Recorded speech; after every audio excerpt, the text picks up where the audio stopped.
Sri Suryani MPDI, calon guru penggerak angkatan 10 dari SMP Negeri 37 Kabupaten Tebo.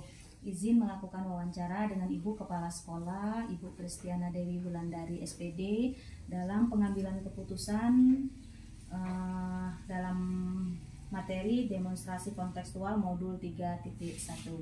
Di hadapan saya sudah hadir Ibu Kristiana Dewi Wulandari. Assalamualaikum warahmatullahi wabarakatuh, Bu. Waalaikumsalam warahmatullahi wabarakatuh.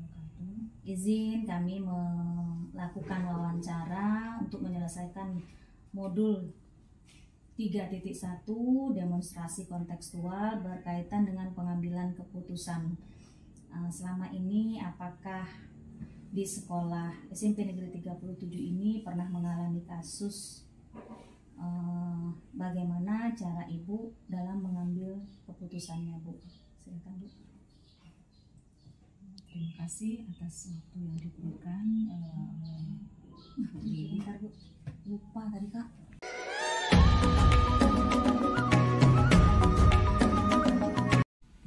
Terima kasih atas waktunya yang diberikan oleh Ibu Lili. Saya akan menjawab dari pertanyaan Ibu. Kasus yang dihadapi di SMP 37 Kabupaten Tebo tidak terlalu signifikan, hanya berkaitan dengan kedisiplinan siswa yang masih sulit diterapkan di sekolahan kita karena budaya lingkungan dari wali murid yang mungkin kurang mendukung, dan sebagian besar orang tua meninggalkan anaknya untuk mencari nafkah, sehingga kurangnya pengawasan orang tua yang membuat anak didik kita sulit untuk disiplin. Dan murid sering datang terlambat, itu contohnya, kemudian berperilaku yang tidak sesuai dengan aturan sekolah. Dan di satu sisi saya ingin menegakkan kedisiplinan, namun di sisi lain ada rasa kasihan karena memang kurangnya kasih sayang dan dukungan dari orang tua. Oke, baik, Bu ya. Jadi selama ini bagaimana Ibu dapat mengidentifikasi kasus-kasus yang merupakan dilema etika atau bujukan moral, Bu?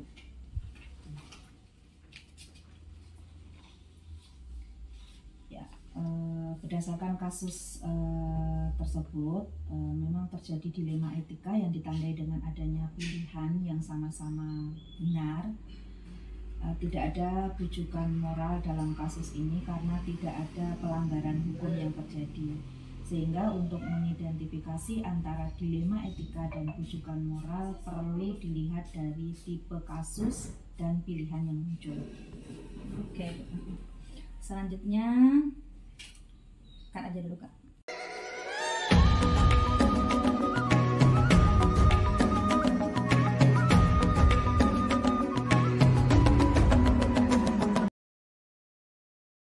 Menjalankan pengambilan keputusan di sekolah ini, terutama untuk kasus-kasus di mana ada dua kepentingan yang sama benar atau sama menilai kebajikan, Bu.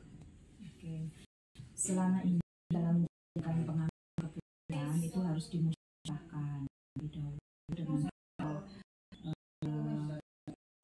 SMP 37 agar mendapatkan pertimbangan dalam memutuskan suatu permasalahan. Oke, baik, Bu. Pertanyaan yang ketiga, langkah-langkah atau prosedur seperti apa yang biasa dilakukan selama ini di sekolah SMP Negeri 37 ini, Bu? Langkah atau prosedur yang biasa dilakukan di SMP Negeri 37 itu adalah dengan melakukan musyawarah dengan para stakeholder, selanjutnya dirapatkan dengan semua dewan guru. Oh, baik.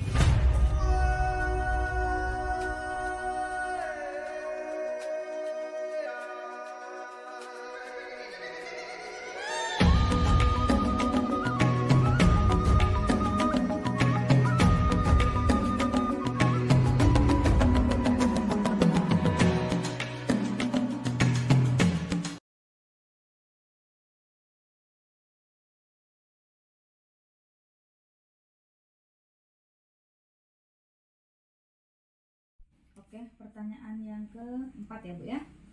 Hal-hal apa saja yang selama ini dianggap paling efektif dalam pengambilan keputusan pada kasus-kasus dilema etika ini, Bu? Hal-hal yang dianggap efektif dalam pengambilan keputusan tersebut adalah dengan adanya komunikasi dengan seluruh stakeholder serta guru statendik di SMP kita. Oke, berarti atas keputusan bersama ya, Bu ya? Iya. Oke, lanjut pertanyaan yang kelima, Bu. Hal-hal apa saja yang selama ini merupakan tantangan dalam pengambilan keputusan pada kasus-kasus dilema etika ini, Bu? Tantangannya dalam pengambilan keputusan itu adalah kurangnya kesadaran tentang pentingnya pendidikan dari diri siswa dan dari orang tua wali siswa. Oh ya, berarti kurang Bu ya, kurangnya kerjasama ya, Bu ya. Oke. Selanjutnya pertanyaan yang keenam, apakah Ibu memiliki sebuah tata kelola atau jadwal tertentu dalam sebuah penyelesaian kasus dilema etika? Atau Ibu langsung menyelesaikan di tempat atau memiliki sebuah jadwal untuk menyelesaikannya? Bentuk atau prosedur seperti apa yang dijalankan, Bu? Kalau untuk jadwal khusus itu tidak ada dalam penyelesaian kasus dilema etika, karena kita langsung melakukan koordinasi dengan pihak-pihak yang terkait. Gitu aja. Oh iya. Pihak-pihak terkait itu siapa saja tuh, Bu? Bisa dari guru BK, kemudian dari gurunya.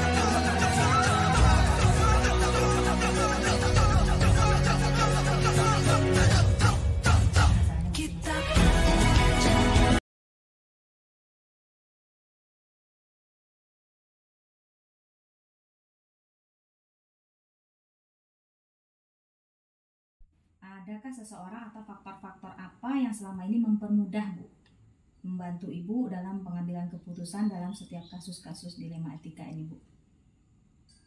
Ya, untuk yang mendukung untuk kegiatan pengambilan keputusan dalam kasus dilema etika itu ya wakil, kemudian stakeholder itu terdiri dari guru, tendik yang selama ini membantu dalam mengambil keputusan. Oke, Bu, pertanyaan terakhir ya, Bu ya. Dari semua hal yang telah disampaikan, pembelajaran apa yang dapat Ibu petik dari pengalaman Ibu dalam pengambilan keputusan dilema etika ini, Bu? Ya, dalam pembelajaran yang dapat dipetik selama ini adalah perlu memperhatikan budaya di lingkungan sekolah untuk mengambil keputusan. Berarti lingkungan sangat berpengaruh, Bu ya, di dalam pengambilan keputusan, baik stakeholdernya, kemudian lingkungan masyarakat di sekitar sangat berpengaruh dalam membantu pengambilan keputusan ya, Bu ya.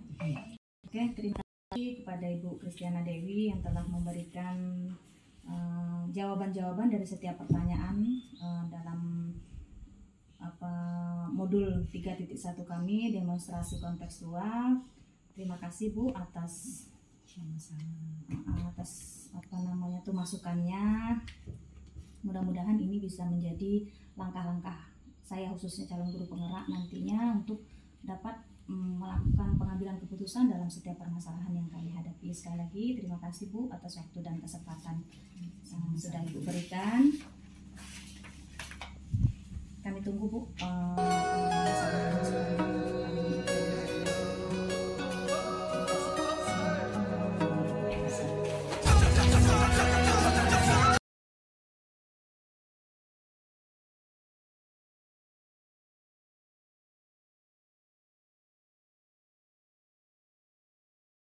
Bismillahirrahmanirrahim. Assalamualaikum warahmatullahi wabarakatuh. Waalaikumsalam warahmatullahi wabarakatuh. Alhamdulillah sehat, Bu. Di sini izinkan saya memperkenalkan diri, Bu. Saya Lidi Suryani MPDI, calon guru penggerak angkatan 10 Kabupaten Tebo, berasal dari instansi SMP Negeri 37 Kabupaten Tebo. Izin untuk mewawancarai Ibu dalam tugas modul 3.1 kami, yaitu demonstrasi kontekstual, di mana nanti saya akan izin mewawancara Ibu mengenai tindakan pengambilan keputusan terhadap kasus-kasus dilema etika. Kita mulai, Bu ya. Terima kasih, Bu. Oke, di sini saya ingin menanyakan kasus-kasus dilema etika apa yang pernah terjadi di SMA Negeri 37. Ya, bismillahirrahmanirrahim. Hadir di hadapan saya Ibu Witan Firdaili, MPD, Kepala Sekolah SMA Negeri 7 Kabupaten Tebo. Izin wawancara ya Bu ya. Yang ingin saya tanyakan, kasus-kasus dilema etika yang pernah terjadi di SMA Negeri 7 ini Bu. Mohon penjelasannya. Ya, terima kasih Bu Lili. Sebelumnya selamat, sukses, mudah-mudahan lulus menjadi guru penggerak Indonesia yang akan menggerakkan komunitas pendidikan. Saya merasa bangga dipilih oleh Ibu Lili untuk berbagi pengalaman dalam hal menyelesaikan kasus-kasus dilema etika yang terjadi di sekolah ini. Kita ambil kasus terakhir ya. Sebagai aparatur sipil negara, kita diwajibkan melaksanakan program yaitu 1 jam kerja kita 37,5 jam 1 minggu. Nah, pelaksanaannya oleh Kementerian Pendidikan boleh 6 hari kerja dan boleh diterapkan 5 hari kerja. 2 tahun sebelumnya kita mencoba melaksanakan 6 hari kerja dengan masuk jam 7.30 nanti pulangnya jam 2. Tetapi ada inovasi dan perbandingan dari beberapa kawan ingin mencoba merubah aturan kita dari 6 hari kerja berubah menjadi 5 hari kerja. Kita sepakati dengan berbagai pendekatan, akhirnya dapat suara terbanyak, kita coba 5 hari kerja. Nah, tahun 2023-2024 kita di SMA 7 melaksanakan pembelajaran dengan pola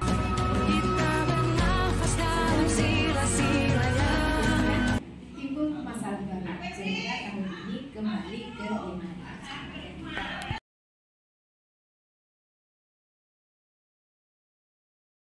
Ibu, ke pertanyaan pertama ya Bu ya. Selama ini bagaimana Ibu dapat mengidentifikasi kasus-kasus yang merupakan dilema etika atau bukan moral? Untuk kasus yang tadi, ketika kita mencoba kita laksanakan 6 hari kerja, ada satu hal yang bisa kita hematkan dari efektifkan dari pola kinerja guru. Warga SMA 7 ini tidak semuanya berada di Karangdadi. Kami ada yang di Lumajang 2 kecamatan, ada yang di Bungo 2 kabupaten. Nah, ketika intensitas ke sekolah 5 hari kerja dengan 6 hari kerja, tentu akan lebih hemat dari 5 hari kerja. Efektif dari sisi biaya, efektif dari sisi resiko keselamatan kerja, dan efektif dari segala hari untuk keluarga.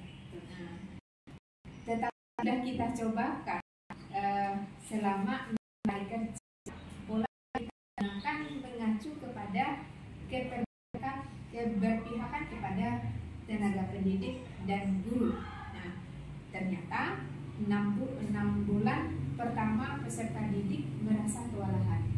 Nah, kita tetap bertahan mencoba beradaptasi di semester kedua.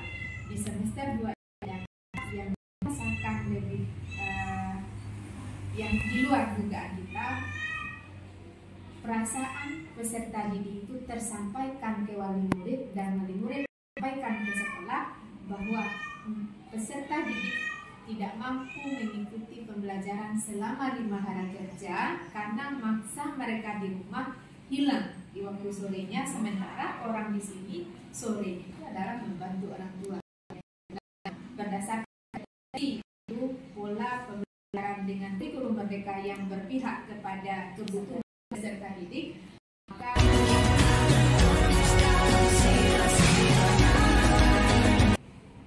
SMA 7 kembali ke 6 hari kerja. Oke Bu.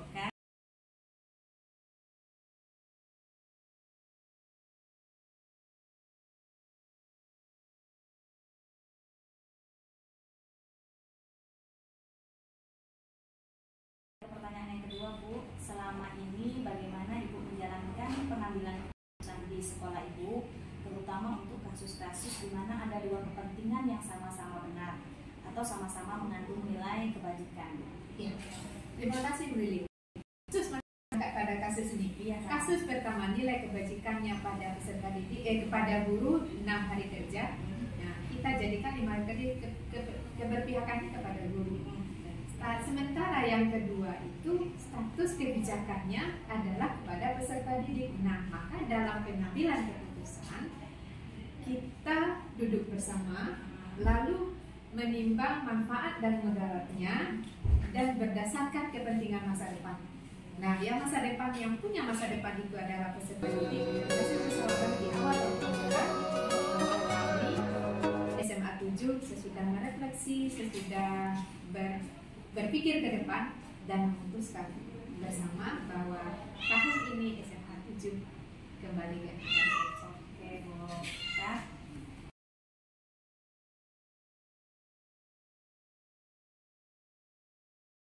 Lanjutkan ke pertanyaan ketiga ya, Bu. Langkah-langkah atau prosedur seperti apa yang biasa Ibu lakukan selama ini di dalam mengatasi kasus yang terjadi di sini, Bu? Sesuai dengan tahapan, pertama kita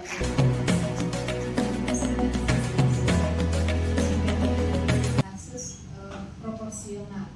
Jadi mana yang lebih utama dan urgent, mana yang dampaknya lebih luas atau tidak, baru pengambilan keputusan. Langkah strategis untuk menyelesaikan masalah.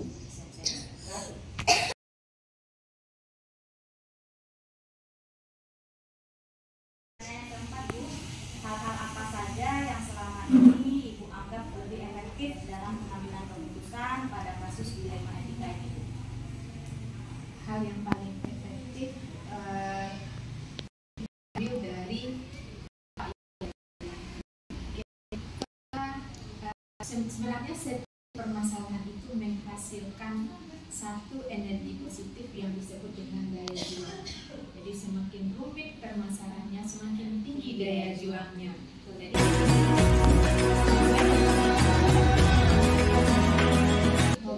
dalam jatuh kita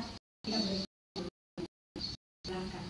Nah, tetapi ketika permasalahan itu memang dampaknya besar terhadap satuan, baru kita duduk bersama.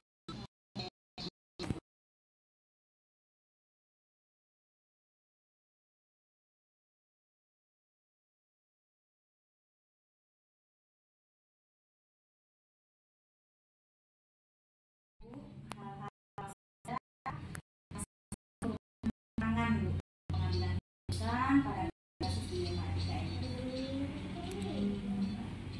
Yang merupakan tantangan itu sebenarnya itu ada pada diri kita. Tantangan terbesar itu pada diri kita. Seberapa mampu kita mengelola kecerdasan kita untuk menyelesaikan permasalahan di luar, itu sebesar itu pula energi yang akan timbul ketika kita memang menemukan permasalahan di luar diri kita. Nah, ini saya selalu menerapkan ketika masalah orang luar itu harus terselesaikan dengan sempurna, maka selesaikan dulu permasalahan individu. Permasalahan individu itu adalah mengelola hati. Jadi mengedepankan kebutuhan bersama untuk dengan mengalahkan kebutuhan individu.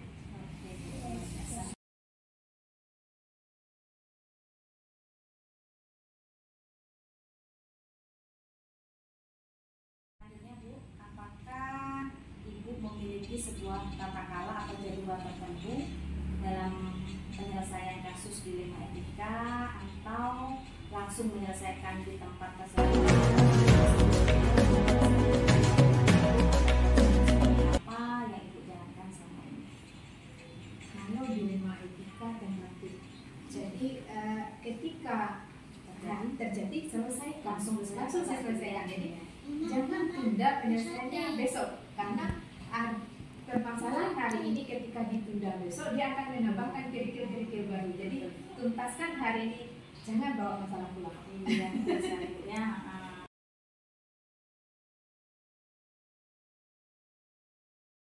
pertanyaan yang ketujuh, adakah seseorang atau faktor-faktor apa yang selama ini mempermudah atau membantu Ibu dalam pengambilan keputusan dalam mengatasi kasus-kasus dilema etika ini? yang selama ini yang penolong pertama itu adalah pencipta kasus. Pencipta kasus. Jadi kita tidak punya orang lain yang akan menyelesaikan masalah orangnya, tetapi kita selalu menggunakan potensi sumber kasus, karena dengan dia bercerita, dia dengan menunjukkan masalah, sesungguhnya hari itu kita sudah melihat sebagai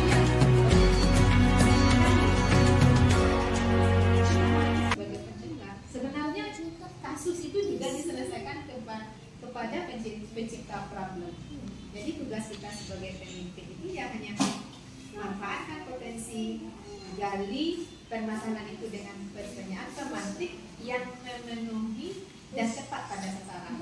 Jadi siapa orangnya? Adalah pencipta problem, penyelesaikan masalah itu adalah dia menciptakan.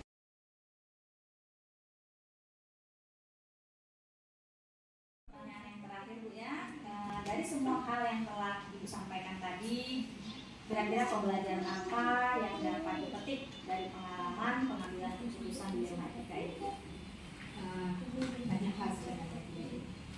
Pertama, dengan dilema etika mendekatkan silaturahmi. Yang kedua, dengan dilema etika kita membangun potensi menyelesaikan masalah sehingga dia